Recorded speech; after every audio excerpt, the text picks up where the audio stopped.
Vamos lá, então vamos entrar então agora na sombra do pai, né? Gambini acredita que o português projetou nesta terra e em seus habitantes a sua sombra, assim como estava fazendo com as mulheres na Europa. Esse cristão, todo cheio de si, está com uma sombra que está virando um bicho peludo que precisa vir para fora. O que ele faz? Traça-se uma linha de segurança e declara: lá no quintal pode, mas não me venha com ela para a sala. Isso é o novo mundo. É possível dizer que a sombra é aquilo que sentimos e pensamos e que não é aprovado pela visão que fazemos de nós mesmos, com a qual estamos identificados. Também aqui foi o lugar onde a sombra pôde vir à tona e assumiu o comando, Gambini. A sombra foi colocada em movimento, mas também é do contato com a sombra que podem emergir as forças criativas capazes de auxiliar, de ameaçar as velhas estabilidades. O Gambini ele é um psicanalista junguiano e fez um livro muito bonito sobre essa pesquisa que ele fez numa tribo indígena. Quando teve o Brasil 500 anos, teve várias publicações em comemoração, né? E uma jornalista, que agora eu não vou lembrar o nome dela, fez uma entrevista, fez uma conversa com o Gambini, como se o Brasil fosse um paciente, e conversando sobre esse paciente Brasil, sendo analisado pelo Gambini. Então, esse livro chama Brasil 500 anos. Eu acho um livro muito bonito, muito, muito, muito bonito. Então, claro, ele está falando aqui com uma linguagem junguiana, a questão da sombra, os arquétipos, tudo isso é a linguagem da teoria que ele usa, né? Então, ele vai dizer uma coisa parecida com o que o Caligares falou antes, só que o Caligares chama de o gozo na sustentação da autoridade, e não a lei, né? E aqui ele vai dizer outra coisa, vai dizer assim, olha, aquilo que não se podia fazer no continente europeu, no Brasil pode. Então, aqui você pode exercer toda a crueldade, que você pode... Aqui é um lugar onde pode, que você não está preocupado com a persona, né? Isso que ele diz no livro. Então, aqui pode tudo. Silvia Federici ela vai dizer assim, não, mas essa sombra estava sendo exercida lá também, era caça às bruxas na Europa, no mesmo período. Essa sombra estava sendo exercida lá, estavam assassinando mulheres em massa. Porque quando você lê aqui, né, fica parecendo, não, lá estava uma coisa mais organizada e aqui era bagunça. Não, lá não era tão organizado, lá estava tendo destituição de terras, terras comunitárias estavam deixando de existir, porque a terra toda, as terras estavam se concentrando, né, na mão de poucas pessoas como capital, deixou de ter as comunidades né, feudais, que tinha aquela coisa de partilhas de terra, em alguma terra. Então, assim, de fato, estava havendo uma desapropriação e a barbárie também estava se desenvolvendo lá, justamente nesse período que é o da colonização, né? Mas, de qualquer maneira, lá ainda podia ter uma certa proteção mascarada. Se o inquisidor era um homem do bem, né? Ele estava libertando a bruxa do demônio. Em nome do bem, qualquer mal pode ser exercido. Essa loucura, né? Mas eles tinham essa máscara do bem, né? Essa é a questão que eu acho que entra aqui, a questão do Gambini. Tem a máscara da salvação da bruxa. O que o Gambini está dizendo é que aqui nem a máscara da salvação da bruxa tinha, né? Nosso índio não tinha a mesma percepção europeia que demonizava o corpo. Ele tinha mais eros, estava mais próximo do gosto pela vida, era mais lúdico. Não fazia parte da tradição que puniu Eva com um parto difícil e Adão com o suor do trabalho. Por isso, Gambini sugere que o índio projetava seu eros no branco. Só que o invasor não tinha eros, e foi por isso que os índios se ferraram. Ele vai dizer que o que ele viu lá com os índios é que a mãe indígena ela é muito boa, a mãe da tribo do povo que ele estudou. A criança nasce e fica agarrada no corpo da mãe, não tem essa coisa de deixar distante. Então, ela está sempre amarradinha, na hora que a mamar, já o peito está ali. Então, que existe um eros, existe essa mãe índia que é uma mãe boa. Esse homem machista, patriarca, europeu, quando vem para cá, né, ele não entende isso, ele não sabe lidar com isso, né? E ele vai exercer e ele vai dominar essa mãe. A Silvia Federici conta uma história, mas não é no Brasil, é num outro país da América, que é um diário de um padre jesuíta, que ela cita.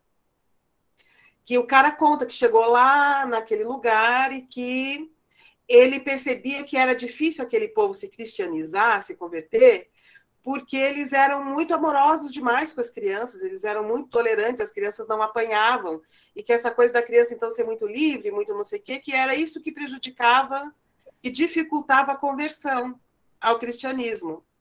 Ele conta essa história. E que aí ele vai narrando, então, como que ele foi ensinando para aquelas pessoas a baterem nos filhos. Eles, pela primeira vez, aquele povo espancou uma adolescente, espancou uma menina, aos olhos de todos, à vista de todos, né? E um trecho, e aí, então, isso é considerado, eles estão civilizando, né? Estão começando a aprender os valores da civilização quando bate na menina, publicamente espanca a menina, né? E um líder deles, desse povo, disse para esse padre assim, isso no mesmo povo, mas com relação a liberdades sexuais que eles tinham, de separar, casar e tal. Aí o padre falou assim, mas vocês não têm como saber quem é o seu próprio filho, cuidar do seu próprio filho, né? Isso vira uma bagunça. Daí um dos sábios lá, do velho, do povo, fala assim, não, mas é que a gente não trata bem só o próprio filho, a gente considera todas as crianças filhos de todos. E a gente cuida, então, de todas as crianças. Aí o padre jesuíta comenta assim, isso é a resposta de alguém falando como um porco. Como se isso fosse a coisa mais horrível, né? Sim. E termina essa narrativa contando, então começou a civilizar aquele povo, ensinando eles que tem que reprimir as mulheres e bater nas crianças. O Pai onipotente, sem eros, projetou a sua sombra sobre nós. Vivemos uma ilusão a respeito da sua superioridade e, ao mesmo tempo, nos identificamos com a sombra projetada. Somos maus mesmo. O que nos faz querer um reconhecimento que nunca é dado. A atenção da mãe que nos acolhe não interessa. Ela não tem valor, pois foi ela a condição do erro do pai, nós mesmos. Uma recuperação dos valores da mãe índia pode nos ajudar a superar a maldição do pai. Esses valores referem-se à vida em comunidade, sexo, crianças, morte, enfim. Porque o que ele vai dizer é o seguinte, né? Esse pai onipotente, incrível, tal, e que ele estupra então essa mãe, violenta essa mãe e tem um filho. Ele vai falar assim, então esse filho, ele não é nem europeu, ele é rejeitado pelo pai. Nós, o filho ou a filha, é rejeitado pelo pai, porque a gente não é um europeu. Então, se a gente for levado para a Europa, a gente não é um deles. Aliás, qualquer um de nós, mesmo que você seja branco e você vai para a Europa, você não é um deles. Mas você também não, na tribo, você também não é um deles. Você não é alguém da tribo, você é diferente, né? Então a gente fica sem lugar. O Darcy Ribeiro vai chamar isso de ninguémdade. A gente sofre de ninguémdade, né? E aí o que ele vai desenvolver é que nessa relação de poder, a tradição do pai, o que o pai tem a dizer é melhor, né? Porque ele é a voz da civilização, ele tem poder, ele se coloca como superior. E ele inferioriza essa mãe. A mãe, ela é inferiorizada, a Raquel está dizendo complexo de vira-lata, né? Essa mãe, ela é inferior, ela não é tão incrível como é esse pai. Então, a gente é esse ninguém que despreza a mãe, mas quer o reconhecimento do pai. E o louco dessa relação é que a mãe que acolhe a gente despreza. Então, a mãe indígena acolheu, olha, você está aqui, você vai continuar vivendo aqui, você está aqui, a aldeia está próxima, você não vai ser morto pela aldeia, embora não seja bem de lá. Então, a mãe acolhe, mas a gente rejeita. E o pai não acolhe, não reconhece, dá uma desprezada nesse filho. Mas o que o filho quer? O filho somos nós, né? Estou falando no universal masculino. O e-filho, né? O que e-filho quer? Né? O e-filho quer o reconhecimento desse pai, que é o europeu, né? E isso é o que o Gambini defende nessa psicanálise, né? Desse Brasil no divã junguiano, né? Olha só, no universo da filosofia é muito isso. A gente quer o reconhecimento europeu. Se você passa uma temporada na Europa e volta, você tem um outro estatuto aqui, intelectual, né? E em artes também. Os artistas, eu trabalhei, né, um tempão no meio artístico lá com os artistas. Se você consegue fazer uma exposição na Europa, você ganha um outro estatuto aqui. Então, o que vai te dar um estatuto é o reconhecimento do pai. Então, quanto que a gente luta pelo reconhecimento desse pai? Que é bem essa situação que o Gambini coloca aqui, né, de você pegar esse exemplo da mãe indígena, que é a questão dos prematuros, né? Eu tive uma filha prematura e muitos anos depois eles foram, em função de que há um número muito grande de indígenas, né, na Bolívia, eles foram percebendo que os prematuros sobreviviam melhor na versão das mães indígenas. Então, as mães ficavam no hospital com as crianças, não admitiam se afastar das crianças.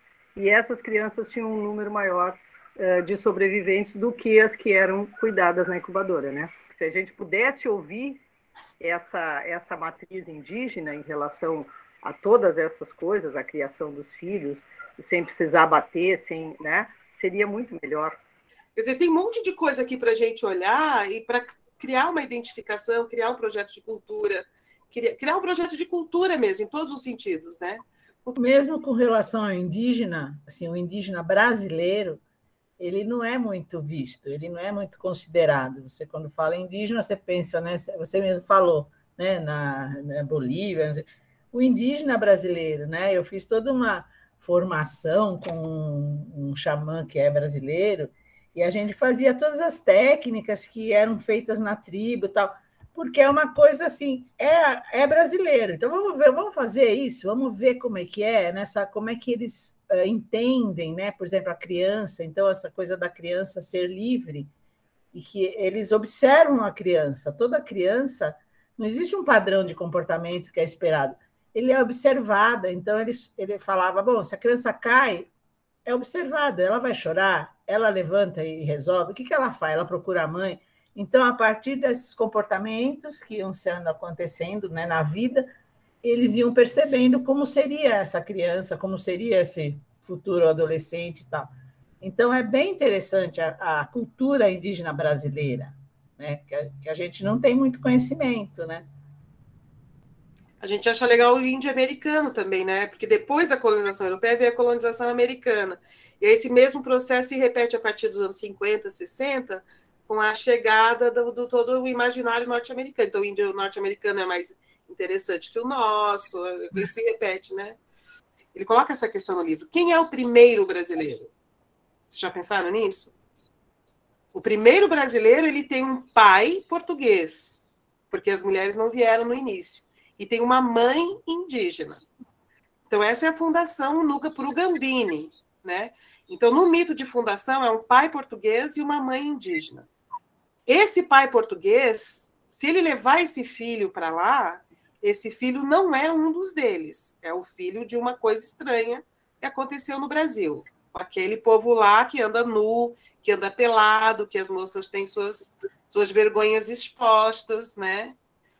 E que não tem Jesus, não é batizado e tal. Então, é essa questão. Esse primeiro filho, pai é esse português, que é um colonizador, por mais que seja um negociador, ele também é um explorador, e depois ele recebe da coroa a autorização para exterminar o povo da mãe. Isso eu li um trabalho de livre docência que é incrível, de um cara de antropólogo da Unicamp. É impressionante, ele mostra os documentos, como que foi evoluindo de uma relação comercial para uma relação de produzir famílias que só são reconhecidas aqui, mas não em Portugal, ou seja, aqui o filho existe, Portugal ele é legítimo, e depois o processo também todo recomendado de cristianização, e quando os padres daqui falam assim, olha, a cristianização não vai funcionar, eles não estão aceitando, chega um ponto que eles não vão mais, aí a coroa legitima, então pode terminar. Então pode terminar. Porque um dos argumentos para a escravização do índio era a cristianização, é nome do bem. Então, olha, não está rolando de boas, escraviza para cristianizar. Isso está em documentos oficiais. Aí, quando nem a escravização funcionou, eles autorizam o extermínio, né? Então, tem uma violência portuguesa real mesmo sobre o povo daqui. Aqui ele se põe como um superior, ao ponto de a lei, de a coroa e de dizer, mata, extermina mesmo. Demorou, isso levou 50 anos, mais ou menos. Mas veio isso, né? Então, é isso que ele está falando. Então, é essa mãe cuja família do pai diz, pode matar a família da mãe. O pai desse filho, desse brasileiro, diz, pode matar a família da mãe. A família da mãe não interessa, essa mãe é apenas um corpo. Essa é a questão que o Gambini traz, que eu acho bonita, e que é o que aconteceu com as mulheres na própria Europa. Essa mãe é só um corpo. A memória dela, a família dela, o que ela tem a ensinar, foda-se. Não estamos interessados no que essa mãe tem a ensinar. E pode matar a família dela. Isso aconteceu, de fato, né? Foi progressivo, né? Foi em 50 anos, mais ou menos, já estava tendo autorização para o extermínio. Mas a teoria do Gambini é essa, né?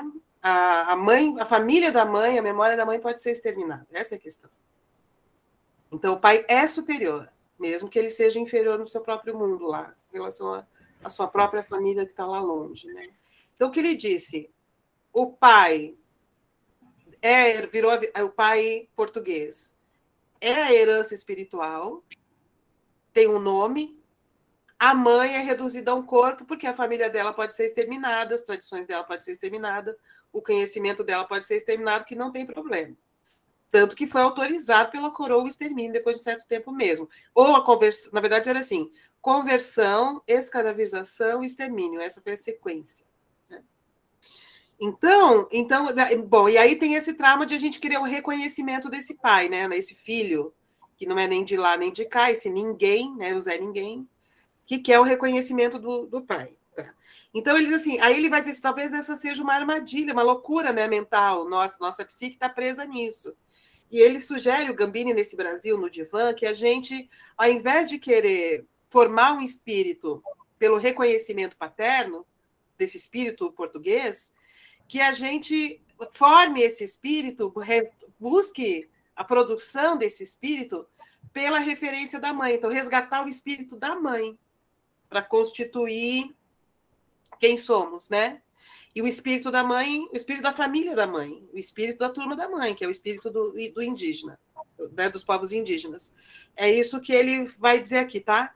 Então, a gente sair dessa armadilha de querer o reconhecimento do pai na formação de um espírito que nunca se realiza, porque nunca está, esse pai nunca reconhece a filiação, como nós gostaríamos, tanto que e buscar, então, esse espírito da mãe, né? Essa família da mãe, resgatar a família da mãe. Oswald de Andrade fala a mesma coisa, ele fala assim, esquece esse pai, vamos lá na mãe, né? Vamos na lei da mãe, né? Que é a lei da aldeia, né?